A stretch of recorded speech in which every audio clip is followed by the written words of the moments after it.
Hello guys, so nagwo-work si Tata. Training eh. So po, pinakita ko sa iyo yung bahay ko po. Ayoko dyan kay minute. Kasi, may may mga video na guys. Kaya kaya dito na lang sa cellphone ni Tata guys. Kasi po, may ginagawa si Tata po. Andito yung may kinakawa pa si Mimi. Ano? Nagsasalpon si Mimi. Ano? Ito yung makeup, diba? Ito yung makeup po. Diba po? Kaya pin ko yan.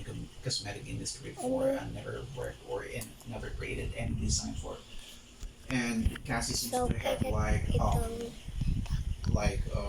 high expectation that I follow everything on their brand guidelines, which is understandable. Nakatago yung Because Tata ko po. I can Kasi see that her social may media is training. pretty consistent Ano with guys? branding.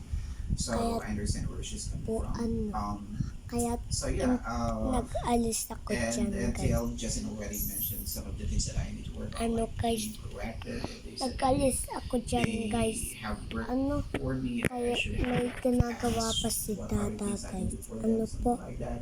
Or if there are So pumakan something that muna I don't fully kami understand, po I bago need to proactively ask, and if I bago don't get a ma-vlog response, then I guys. need to Bye-bye follow po. up with them.